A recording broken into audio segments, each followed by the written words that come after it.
Bienvenue dans la matrescence. Dans ce podcast, on part à l'aventure. L'aventure la plus merveilleuse et difficile de la vie, la parentalité. Laissez-vous embarquer au travers des épisodes qui explorent toutes les facettes, des plus complexes aux plus fun, du monde des parents. Apprenez, riez, pleurez, découvrez et débattez en écoutant la matrescence. Nous avons une mission, vous donner des clés pour vous accompagner à n'importe quelle phase de votre parentalité. Je suis Clémentine Sarlat, votre hôte depuis mars 2019 déjà. Je suis ultra curieuse, très enthousiaste, mais beaucoup trop bordélique. Je suis aussi maman de 3 petites filles qui m'aident à me remettre en question quotidiennement. Et dans une autre vie, j'ai été journaliste sportive à la télé et aujourd'hui, je vous aide à rayonner dans votre parentalité. Abonnez-vous pour ne rien rater. Allez, let's go!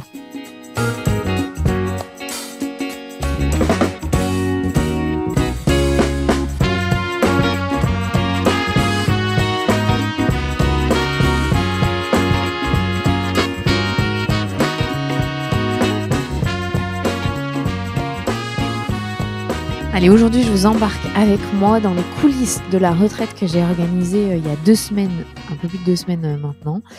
C'était début octobre et je me suis retrouvée à emmener avec moi 18 participantes mères et pères au milieu des gorges de l'Auvézère. C'est en Dordogne, dans une région magnifique, un paysage incroyable, d'une douceur et d'une tranquillité sans nom. On est parti pour 4 jours de retraite dédiés aux parents, spécifiquement aux parents, que ce soit de jeunes enfants ou d'enfants un petit peu plus âgés, parce que on a des problématiques, des galères communes, des joies communes, et ça faisait du bien de se retrouver entre participants et participantes qui partagent la même chose. On aurait un petit peu pu considérer ça comme un mastermind pour les parents, puisque la moitié du groupe participait déjà au cercle que je propose une fois par mois sur Patreon, donc il y avait une certaine continuité pour celles et ceux qui ne connaissent pas les masterminds. C'est surtout en business où tout au long de l'année, il y a des rendez-vous mensuels ou bimensuels pour partager les problématiques quand on est indépendant, chef d'entreprise. Et on demande des conseils et on participe, et c'est un petit peu ce qu'on fait nous. Et ensuite, à la fin, dans les masterminds, il y a souvent une retraite avec des ateliers pour aller un peu plus loin. Donc, c'est un peu ce qu'on a fait pour les parents, même si il n'y avait pas du tout de côté business dans ce que j'ai proposé pendant 4 jours. Et c'est très drôle parce que sur le chemin pour aller à la retraite, j'étais dans ma voiture pour aller au domaine de l'Oasis de l'Aube. Si vous cherchez un endroit, vraiment, n'hésitez pas à aller là-bas, je vous le recommande plus. Alors, je me suis fait de la réflexion que ça faisait très très longtemps que j'avais pas entrepris quelque chose pour la première fois, professionnellement parlant. Du coup, petite pression pour moi dans ma voiture. Je me suis dit, quand même, c'est pas anodin, c'est pas tous les jours que je sors de ma zone de confort dans mon métier, dans mon milieu professionnel. C'est une sensation que j'aime bien, on va pas se mentir, c'est assez agréable, mais j'allais vers l'inconnu, comme tous les participants à cette retraite, les participantes, parce que majoritairement on était des femmes. Et je me suis mise dans leur peau, je dis ok, mais comme tout le monde, ça fait un peu bizarre de se retrouver là pour la première fois avec des gens que je n'ai jamais rencontrés en vrai. Bon, cette petite peur en moi s'est très vite dissipée parce que le lieu, je le connais très bien. J'y suis allée en 2019 et en 2021 pour suivre des formations de yoga. La première, c'était en yoga après et post-natal. J'avais appris énormément de choses et la deuxième, c'était en 2021. Donc, en yoga-thérapie du féminin, c'était toutes les problématiques liées au corps de la femme et au cœur de la femme d'ailleurs. C'est un petit lapsus révélateur puisque c'est vrai qu'on a beaucoup parlé de nos états mentaux. Alors, dans cette retraite, j'avais envie de vous raconter, de vous emmener dans les coulisses parce que j'ai l'impression déjà que c'est pas quelque chose de très commun de partir en retraite. C'est un petit peu plus le cas dans les pays anglo-saxons. Et peut-être que ça fait peur. Donc au moins, si je vous embarque un peu avec moi, vous allez peut-être franchir le pas une prochaine fois pour vous, prendre du temps pour vous et découvrir ce qu'on peut y faire. Ça s'est articulé autour de 5 piliers, ce que moi j'ai voulu mettre en place pendant ces 4 jours et donc je vais vous les partager. Je ne vais pas tout vous dire parce que j'ai envie que vous découvriez si jamais vous revenez à une de mes retraites ou si vous en découvrez d'autres évidemment. Mais je vais vous embarquer avec moi dans cette aventure qui a duré donc 4 petits jours qui sont passés très vite, surtout les nuits. Alors la première chose à laquelle j'avais pensé, c'était évidemment le partage. Pourquoi le partage? Parce que, l'effet de groupe, il est très, très fort et d'ailleurs, je remercie, Marie qui, est une des plus fidèles, participantes, au cercle de Patreon depuis quasiment le début, qui a dit à un moment en conclusion, d'un tour, d'échange: «Je me rends compte à quel point, la thérapie de groupe, c'est puissant». Alors attention, on n'a pas fait de thérapie, évidemment, je ne suis pas, psychologue, thérapeute, mais en fait, le groupe, la force du groupe, elle est très forte et ça m'a fait du bien, d'être dans ce petit cocon où on était toutes ensemble. Donc il y avait 17 mamans et un papa et j'ai vraiment structuré la retraite pour qu'il y ait des temps de partage commun et d'apprentissage. En fait, à chaque fois, il y avait une activité et à la fin, on débriefait de cette activité ensemble. À chaque fois, je leur ai demandé d'être actifs dans les ateliers, que j'ai proposés et il y avait aussi des temps assez longs où il y avait pas grand-chose à faire et donc je sais que ces partages-là ont été très importants et ça a fait couler beaucoup de larmes, ça a fait monter des émotions et j'aimerais que vous, écoutiez le témoignage, d'Angélique qui, elle aussi, comme Marie, fait partie de celles qui sont là depuis très, très longtemps et parce que c'est elle qui le dit le mieux, ce que ça a provoqué chez elle, ces moments-là et aussi que vous écoutiez, Candice à la suite. Candice qui est sud-africaine, d'origine et qui, pour la première fois de sa vie, s'est offert, une retraite et j'ai trouvé que c'était très fort leurs mots. C'était ouf. C'était une très belle concrétisation du lien qu'on a depuis qu'on t'écoute. Quand j'écoute la matrescence, je me sens moins seule. Et du coup, la connexion avec toutes les participantes était encore plus fort et c'était 4 jours incroyables. J'aurais jamais pensé déverser autant de larmes, déposer autant de choses, mais c'est tout l'intérêt de cet espace-temps, c'est que ce soit possible. Et c'est vraiment ça, de réouvrir une possibilité. Donc j'espère qu'au quotidien, de temps en temps, je sais bien que ce ne sera pas une évidence, mais que je pourrais réouvrir une petite porte en me disant, là maintenant, tu as besoin de quoi? Oh, c'était génial de prendre ces 4 jours pour moi, mais j'ai vraiment creusé très profondément, moi en tout cas, grâce au contexte avec toutes les personnes qui sont venues. Et je l'ai dit plusieurs fois à mon mari, en fait, ça s'est fait aussi parce que tu as fait un programme qui était bien pensé, dans le sens où on s'est présenté, mais on avait un exercice pour bien retenir les prénoms, on a créé une cohésion de groupe dès le premier après-midi. Donc ça, c'était hyper cool. En fait, j'avais l'impression d'être là depuis une journée déjà, quand ça faisait quelques heures. Et du coup, c'était beaucoup plus facile. C'était une bonne base pour continuer sur plein d'autres choses. Et du coup, l'aventure était d'autant plus efficace, entre guillemets, dans le sens où on a pu aller en profondeur rapidement sur plein d'autres sujets. Donc, c'était trop bien. Franchement, c'est la première fois que je fais une retraite. Et je crois que c'est parce que avant je culpabilisais de me dire non, je peux pas faire ça, je peux pas abandonner la famille pendant 4 jours. Et en fait, cette fois-ci, j'étais trop motivée. Donc je me suis dit, allez, là j'y vais.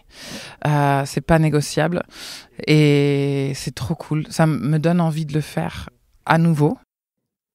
Donc vous avez entendu que c'est quelque chose à faire au moins une fois dans sa vie, de prendre ce temps-là pour soi.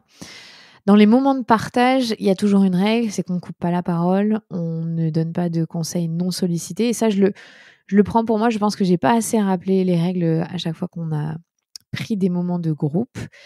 Mais les moments de partage, c'était aussi, par exemple, Laureline qui prend le temps de jouer une chanson au piano. C'est quelques-uns d'entre nous dans la pièce commune face au feu qui crépite, qui lisons un livre en silence, le silence, dans des moments de tranquillité. Les moments de partage, c'est aussi entre elles dans les temps libres qui ont été laissés. Et vraiment, je trouve que ça a été très fort de voir ce groupe éclore, d'être témoin de ça, parce que nous, quand on organise des retraites, on ne fait pas partie du groupe, on accompagne le groupe. il y a une petite distance parfois à avoir. Mais moi, j'ai trouvé ça très fort et puissant de les regarder et de voir évoluer ce groupe et de se dire, mais en fait, elles se connaissent pas, mais elles se connaissent. Elles ont beaucoup de choses en commun et d'écouter, avoir un temps d'écoute long. Ça nous arrive plus beaucoup aujourd'hui. On est souvent sur nos téléphones, on est perturbé par nos enfants notamment. Donc là, entre adultes, on avait vraiment ce temps entre nous et c'était très, très agréable. Et j'aimerais que vous écoutiez le témoignage de Tévi, qui est venue pour la première fois et ce qu'elle a pensé de cet effet de partage. Je te remercie. Déjà, j'ai adoré la retraite, j'ai adoré toutes ces belles rencontres qui font grandir. Et les ateliers étaient super enrichissants aussi. Voilà, je te remercie d'avoir organisé la retraite et je remercie Morgane aussi. C'est marrant. Et le podcast, évidemment, un immense merci parce que je pense que tu aides des millions de femmes et que tu permets aussi un rayonnement parce que nous, on partage les épisodes et du coup, ça rayonne et je suis sûre qu'on arrivera, grâce à toi, à faire changer beaucoup de choses. Merci. Oh, merci Tévi, merci. Je vous disais tout à l'heure que j'étais pas la seule à avoir une petite appréhension à venir parce que le regard des autres, tout ça, c'est pas simple. Et Laureline, qui est venue aussi au cercle, le partage très bien. Le regard des autres, ça peut être puissant aussi pour se sentir forte, pour retrouver de la confiance et repartir de l'avant. Écoutez ce qu'elle a à dire. J'avais peur vis-à-vis des gens que j'allais rencontrer et ça, c'était vraiment une très bonne surprise de se sentir accepté, de se sentir vu, d'avoir des regards qui changent totalement des regards habituels qu'on a sur nous-mêmes. Et ça fait énormément de bien. Et voilà. Et ça a été ma bonne surprise et qui m'a fait beaucoup de bien. T'es surprise que les gens te voient de manière positive ? Ouais, c'est ça. Et qui me sort du cadre habituel. Là, Marie, non, c'était Carole qui m'a parlé de délicatesse de ma part quand t'as été enfant et t'as été un éléphant dans un magasin de porcelaine. Ça change, voilà. Et ça fait du bien de se l'entendre dire. T'as rigolé un peu ici ? Énormément. J'ai beaucoup pleuré aussi, mais j'ai beaucoup rigolé. Et j'ai adoré. Merci beaucoup, Laureline. Merci. Donc ça, c'est un des premiers piliers, le partage, qui était vraiment très important. Je remercie toutes celles qui ont pris le temps dans la retraite de m'accorder quelques minutes pour donner leur avis. Vous allez voir, tout le long de l'épisode, je les fais intervenir parce que c'est elles qui en parlent le mieux. La deuxième chose sur laquelle j'ai bâti cette retraite, c'est sur le temps long. Pourquoi le temps long ? Parce que dans nos vies de parents, stressés, compressés par les exigences de la vie en général, on ne prend pas le temps. On n'a pas ce luxe d'avoir le temps. Je pense que les gens les plus occupés aujourd'hui, les plus pris par cette notion du temps, ce sont nous les parents avec des jeunes enfants. Et donc, je voulais qu'au moment les plus intenses de la vie des parents, que ce soit la routine du matin ou du soir, puisque ce sont ces moments-là où on est consacré à nos enfants, ce soit l'inverse de ce que d'habitude on fait. C'est-à-dire qu'il n'y a pas de chaos ce moment-là. Il n'y a pas de précipitation de devoir répéter 100 fois les mêmes choses, de devoir beaucoup s'énerver parfois, malheureusement, mais c'est la réalité de nous, les parents, de temps en temps. Là, c'était l'inverse. On se réveillait, on partait directement en marche silencieuse parce que être dans la nature, dehors, s'activer dans le silence, c'est très important pour calmer son système nerveux et pour commencer la journée du bon pied. Alors, ça serait idéal si on pouvait le faire tout le temps, mais ce n'est pas le cas. Et je trouve que Marie, dont je vous ai parlé un tout petit peu avant, elle a une très bonne métaphore de ce que ça a fait d'arriver dans cette retraite et de prendre le temps pour elle. Écoutez. Moi, je suis arrivée ici, je pense que j'étais épuisée physiquement et émotionnellement.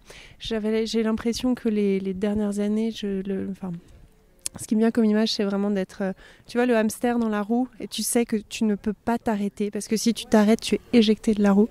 Et j'ai l'impression que tu as fait ralentir ma roue et que tu l'as fait s'arrêter et prendre du temps et me reconnecter, me reposer des questions, me recentrer et tout. Et c'était incroyable. Et je pensais pas que ce serait si profond, si intense. Merci. Et je suis ravie de te rencontrer en vrai parce que ça fait 3 ans et demi que j'écoute ton podcast et ça a été surtout sujet à des discussions avec mon conjoint mais aussi avec des copines et à me questionner moi sur la parentalité, sur comment j'avais été élevée, sur ce qui était bien, sur ce qui était pas bien, sur ce qui était à reproduire ou à changer et merci. Merci Marie. Donc voilà, sortir de cette roue du hamster, je trouve que c'est extrêmement puissant comme analogie. J'ai cette sensation d'être tout le temps à courir aussi, même si j'ai mis des choses en place pour ralentir. Il y a des périodes de ma vie où cette sensation est très présente. Et d'arriver dans ce lieu qui est au milieu de nulle part, où on ne prend pas la voiture, sortir du contexte de la ville. Beaucoup de participantes qui sont venues à cette retraite vivent en ville, vivent à Paris, à Lyon, à Bordeaux. Il y en avait qui sont venus de loin, d'Amsterdam et d'Istanbul, que je salue. Merci beaucoup les filles d'avoir traversé l'Europe pour venir ici avec nous. Donc cette sensation d'apaisement, de retour au calme et du temps qui s'étire. Un des plus beaux compliments que j'ai eu pendant la retraite, c'est « je ne sais pas quel jour on est, je ne sais pas quelle heure il est ». Je crois que c'est très important de se rendre compte que quand on peut pleinement vivre le moment présent, c'est là où notre stress y diminue. Quand on a oublié quel jour on est, c'est que ça a marché. C'est que vraiment, on n'est plus dans cette anticipation, cette charge mentale de penser à la chose d'après et de ne pas ressentir ce qui se passe au moment présent. Il n'y a aucune culpabilité à avoir si vous êtes dans cette roue du hamster en tant que parent. C'est difficile de s'en extraire. C'est normal. Avec des jeunes enfants, il y a énormément de choses à penser, à anticiper, surtout si on est dans un couple qui est inégalitaire.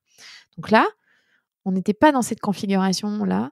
Et expressément parce que au tout début de la retraite, je l'ai dit, déjà, il n'y a pas de FOMO. Vous connaissez cette expression, c'est Fear of Missing Out. Si vous avez envie de ne pas venir à une activité, vous n'avez pas à venir à une activité. Si vous n'avez pas envie de venir à la marche du matin, vous ne venez pas à la marche du matin. Il n'y a pas de pression sur l'emploi du temps, sur ce que vous devez faire ou pas faire. Vous ressentez, vous ne faites pas. Certaines, parfois, on fait la sieste plutôt que venir à l'activité de l'après-midi. Moi, j'étais là, la garante du temps, la maîtresse du temps, et c'est exactement ce que je leur ai dit. Vous pouvez poser le téléphone, vos montres, je viendrai vous dire quand là, c'est le moment de venir. Chaque début d'activité commencera à l'heure. Si vous n'êtes pas là, c'est pas grave. Si vous arrivez en retard, ce n'est pas grave. Il n'y a personne qui va vous taper sur les doigts parce que là, vous êtes là pour vous laisser transporter. Vous pourrez venir prendre l'activité en route. Par contre, voilà, c'est votre responsabilité que l'activité sera prise en route, de ne pas perturber le groupe. Mais en tout cas, il n'y a pas de stress et de pression à avoir autour du temps. C'était très important pour moi de le dire et de le signifier aux participantes. Et je crois que ça a fait beaucoup de bien à tout le monde de l'entendre et de le savoir. Et moi, j'ai pas de problème à faire ça. Et c'était très drôle de voir certaines participantes venir me voir et me dire « Mais quand même, comment tu fais ? T'as pas envie qu'on s'occupe de toi ?» Tout ça, je dis « Non, moi, je suis assez sécure aujourd'hui pour pouvoir m'occuper des autres. » C'est-à-dire que cette retraite, je n'aurais jamais pu la faire il y a ne serait-ce que 2 ans, 3 ans. 2 ans, clairement pas, mais même il y a 1 an. J'étais pas dans les dispositions pour pouvoir accueillir un groupe, pour pouvoir être sécurisante. J'espère que je l'ai été, en tout cas. Et de pouvoir me sentir à l'aise avec le fait que c'est moi qui suis là pour prendre soin des autres. Il n'y a aucun souci avec ça, je ne suis pas en manque. Avant, j'avais besoin qu'on s'occupe de moi. C'est plus le cas aujourd'hui et c'est très agréable d'être dans cette posture où je peux redonner. Je le faisais à travers le podcast, évidemment, mais en présentiel, c'est pas pareil. Là, aucun souci en fait. J'adore ça même. C'est ce que je préfère. Il y a beaucoup de gens qui sont très à l'aise pour parler derrière un micro et quand on se retrouve face aux gens, c'est difficile. C'est pas mon cas. J'adore les gens. J'aime la vie de groupe. J'aime cet effet-là. Je trouve que c'est puissant, c'est nourrissant de mon côté. Donc une fois qu'on avait compris que le concept du temps long est très important, donc je vous ai expliqué que toutes mes routines étaient à l'inverse de ce que vous pouvez vivre en tant que parent. Donc le matin, c'était ça. Et le soir, on avait une activité d'introspection, de retour au calme avant d'aller manger, pour sortir de la machine à laver, surtout entre 18h et 20h, de ces temps qui peuvent être intenses avec la vie de famille. Et là, c'était un temps dédié pour elles, pour leur introspection et le fait qu'elles prennent soin d'elles à ce moment-là. Donc je pense que ça changer leur système interne parce que c'était pas leur vie habituelle. Mais c'est à ça que ça sert aussi une retraite, de se sortir de sa zone de confort. Et donc ça, c'est le 3e pilier sur lequel j'ai basé ma retraite. Sortir de sa zone de confort, c'est très important, en douceur. chacun à son rythme, chacune à son rythme. La première chose que j'ai faite pour ça, c'est qu'on a joué. On a joué de manière intense. Vous l'avez entendu dans le témoignage de Candice, j'ai fait un jeu pour les présentations. On le sait tous, la mémoire, ça marche de manière ludique. Donc, on a joué à des jeux que j'organisais quand j'étais en colo, animatrice en colo. Ça m'a beaucoup servi d'avoir été animatrice en colo pour organiser une retraite. Mais vraiment, moi, là-bas, c'était reconnexion à soi et jeu. Le jeu, c'est la vie. Le jeu, c'est la joie. Le jeu, c'est du reparentage. Le reparentage, c'est le fait de prendre soin de son enfant intérieur en tant qu'adulte sécurisé. Donc, c'était tout basé autour de ça.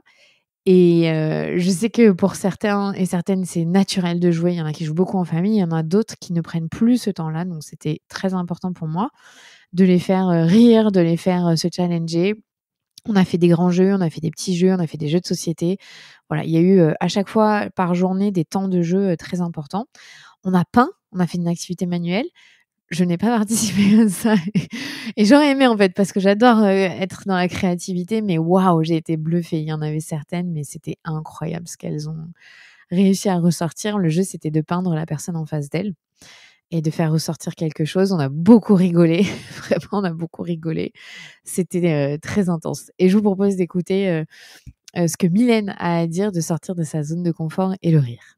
Une petite appréhension avant de venir, parce qu'il faut sortir de sa zone de confort, mais ça a largement répondu du côté positif à tout ça, et beaucoup de sororité, de bienveillance et de rire. Je retiendrai ça aussi. Et on devrait tous faire ça minimum une fois dans nos vies, si ce n'est une fois par an. Donc ça, c'était la première sortie de zone de confort. Déjà, venir dans un groupe qu'on ne connaît pas forcément, avec des gens avec qui on n'a jamais discuté avant. Ça, c'est un grand pas dans la prise de soin de soi et de sortir de sa zone de sécurité, en fait. Parce qu'au-delà du confort, c'est vraiment sa sécurité. Là, on se met un petit peu en danger. Mais il se passe toujours des choses chouettes quand on sort de cette zone-là. Et la deuxième, c'était aller, on a fait un petit chemin de trail, parce que c'est vraiment très beau, la région où on a été dans l'Auvézère, il y a des rivières et c'est vallonné. Et je savais qu'on pouvait aller se baigner dans cette rivière qui est incroyable, avec, il y a des chutes, il y a des cascades, c'est hyper agréable. Le bruit de l'eau est très agréable, très apaisant. Et donc, on a fait cette grande balade et c'était génial parce que moi, j'étais en fin de groupe et je leur avais indiqué le chemin, elles sont allées. Et là, je vous jure que j'avais même pas le temps d'avoir encore atteint la petite plage autour de la rivière que déjà les 3/4 du groupe étaient déjà à l'eau. Franchement, je me suis dit dans ma tête, mais elles ont pas le time. En fait, ok, il y a eu un effet de groupe galvanisant où tout le monde s'est déshabillé, s'est mis à l'eau et l'eau, elle était autour de 12-13 degrés, je pense. Il y en a qui avaient jamais mis les pieds dans une eau aussi froide. Il y en a qui détestent absolument aller dans l'eau froide et ça leur a fait un bien fou. Tout le monde y a été. Tout le monde a mis un pied. Je dis pas que tout le monde s'est baigné en entier, mais tout le monde a mis un pied. C'était beau. C'est beau d'être face à ce type d'énergie de groupe. Et je crois que pour à peu près toutes les participantes, il y a eu ce moment un petit peu de waouh, je l'ai fait. Et je vous propose d'écouter Alice qui en parle mieux que moi.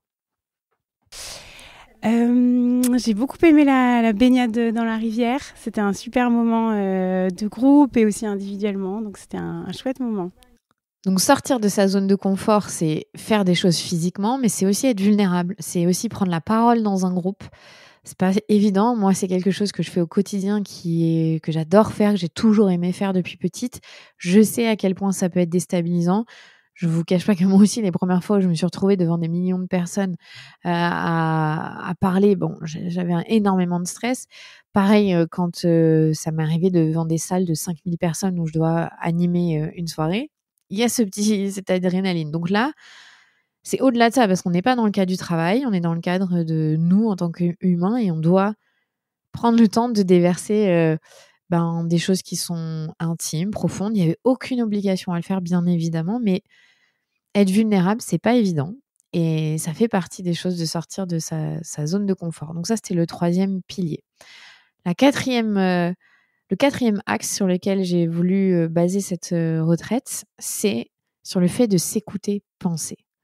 En fait, ça va avec le temps long, mais quand on prend le temps de ne pas être sollicité, donc quand ces participantes ont pris le temps de venir investir sur elles en venant à cette retraite, j'avais envie de leur offrir la possibilité de s'écouter, de ne rien faire.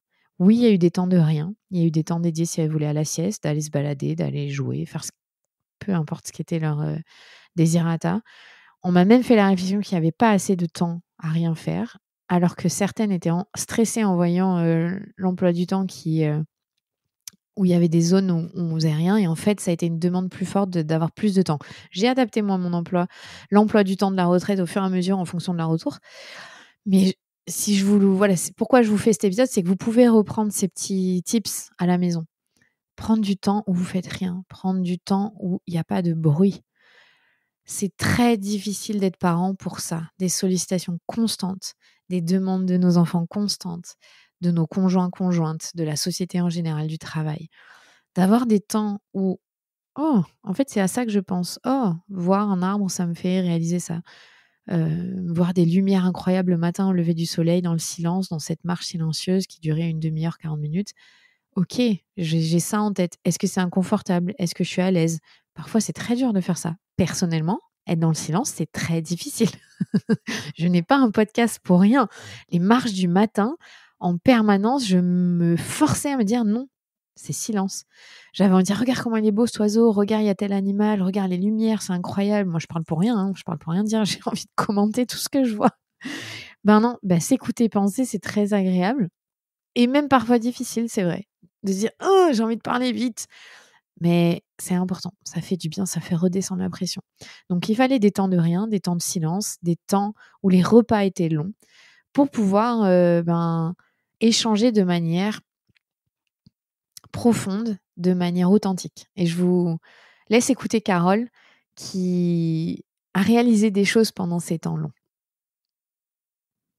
Je trouve que la lenteur aussi de ces 4 jours y a beaucoup participé. Cette lenteur, elle a aussi contribué à une introspection qui est hyper intéressante parce que dans le quotidien effréné, on n'a pas l'occasion de vraiment penser. On pense, mais tourner vers les autres. On ne pense pas tourner vers nous-mêmes. Je suis arrivée ici avec des idées arrêtées, avec de la colère que je pensais être une colère saine. Et je me rends compte qu'au bout de 2 jours, c'était samedi matin, samedi matin, je me suis rendu compte que si la retraite avait duré 2 jours, j'aurais pas pu cheminer jusqu'à ce 3e jour et me dire en fait, peut-être que l'autre n'est pas que le problème. Peut-être que même si je me suis beaucoup remise en question, je peux encore aller au-delà. Peut-être que moi aussi j'ai des choses à dépasser, même si jusqu'ici j'en ai beaucoup à dépasser, mais ça dit quelque chose de moi et en fait de mon histoire et ça dit pas quelque chose de ma relation et de l'autre. Donc cette prise en main de mes propres responsabilités m'a fait beaucoup de bien. Je ne sais pas si vous prenez ce temps de vous écouter penser. Il y en a qui font de l'écriture, qui écrivent dans un journal. Donc là, on a le temps de s'écouter penser. Parfois, on ne sait même plus où on en est dans la tête. Et 4 jours, ça paraît long, ça paraît court, peu importe ce qu'on en pense. Mais ces 4 jours-là dédiés à soi, il y a de l'espace pour ça. Il y a de l'espace pour s'écouter. Je le redis beaucoup, mais surtout en tant que mère, en tant que femme, dans notre société, on est programmé pour prendre soin des autres, pour toujours mettre nos besoins en dernier. Là, non. Là, les personnes qui sont venues à cette retraite étaient le sujet principal de leur prise de soins. Il y avait beaucoup de personnels soignants dans cette retraite que je tiens à saluer, qui s'occupent beaucoup des autres, qui prennent soin des autres et qui se sont dit, non, là, j'ai besoin de ça pour recharger. Il y avait des médecins, des dentistes, des infirmières, des orthophonistes, des orthoptistes. Vous vous reconnaîtrez les filles quand je parle de vous. Et je crois que c'est très significatif que il y avait un tiers de ces filles-là qui étaient du personnel médical parce qu'en fait, on ne peut pas tirer sur la corde en permanence. On ne peut pas donner et ne rien recevoir. Là, c'était un moment pour recevoir. Et moi, j'étais là pour ça. J'étais là aussi pour leur faire beaucoup d'activités physiques douces, très douces. On a fait beaucoup d'étirements, de yoga thérapie, donc qui est vraiment sur le confort au maximum.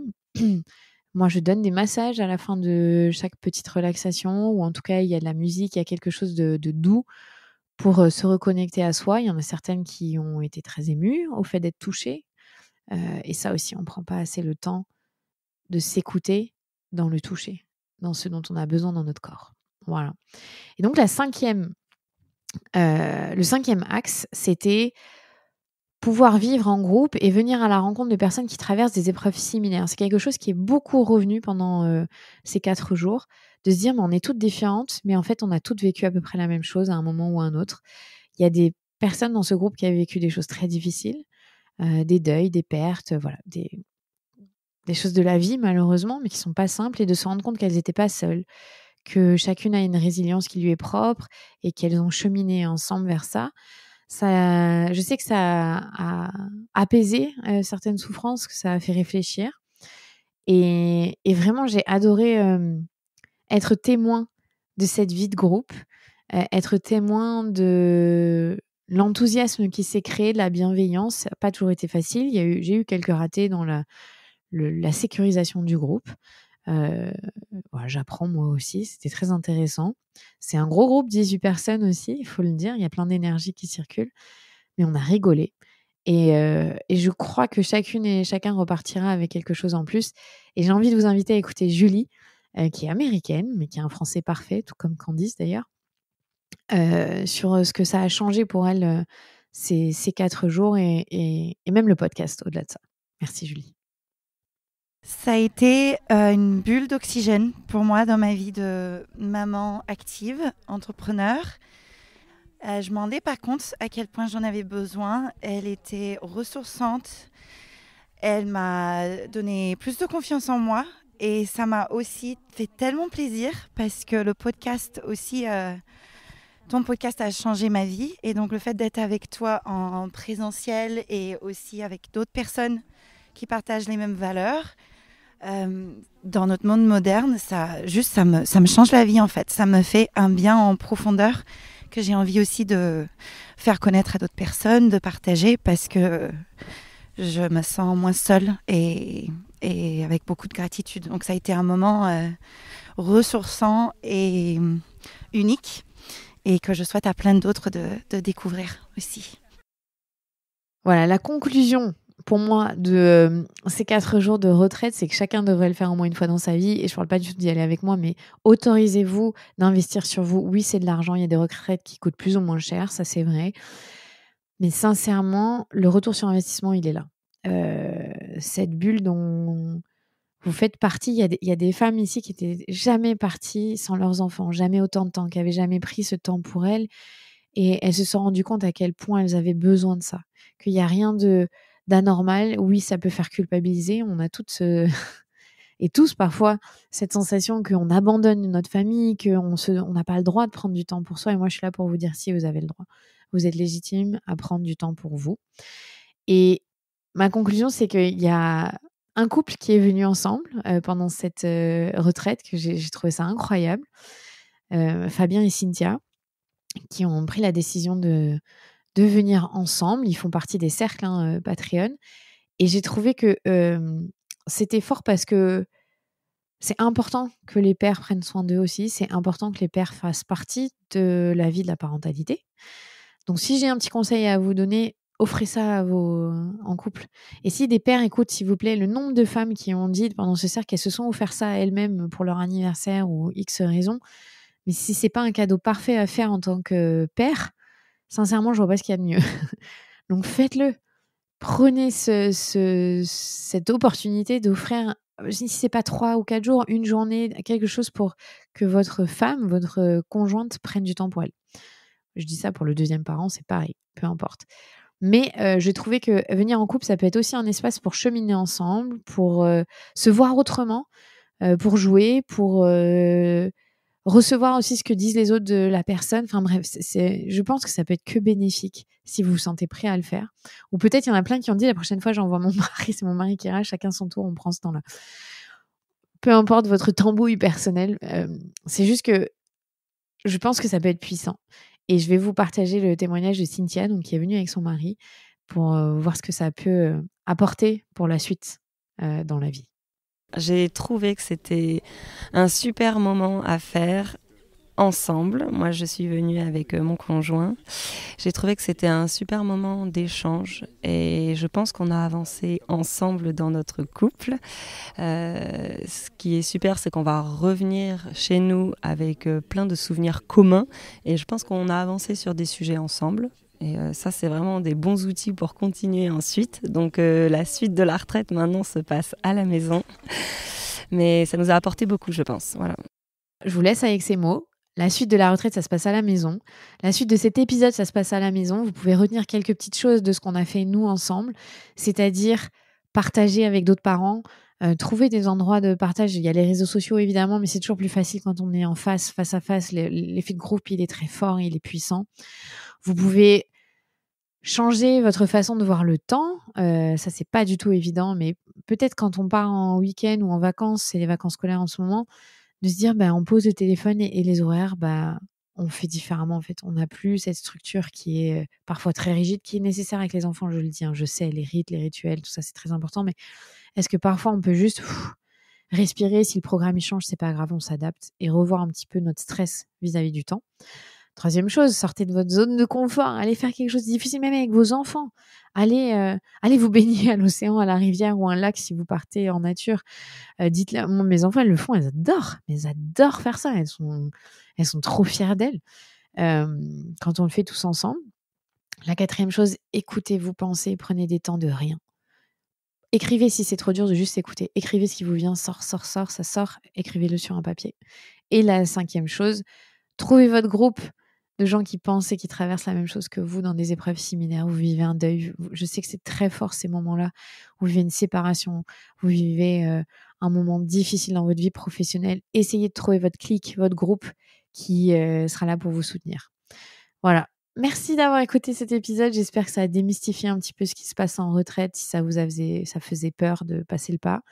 On n'a pas encore les dates pour l'année prochaine. On essaye d'en faire une au printemps et une à l'automne, d'en faire 2. Ça sera sûrement au même endroit pour une et un autre endroit pour l'autre. On veut un petit peu changer les orientations. Et n'hésitez pas à écrire, à nous partager ce que vous avez pensé de cet épisode, à le partager autour de vous, à convaincre peut-être vos copines d'aller faire quelque chose de cette acabit ensemble. Mais prenez du temps pour vous, c'est important. Vous avez le droit. Prenez soin de vous, je le dis et le redis. Et merci à ces 18 participantes et participants de m'avoir accordé leur confiance. Je suis hyper fière d'avoir réussi à faire ces 4 jours. Et je leur en suis reconnaissante parce que c'est aussi grâce à cette énergie de groupe que ça s'est très bien passé. Et que j'ai très envie de le refaire. Voilà. Merci.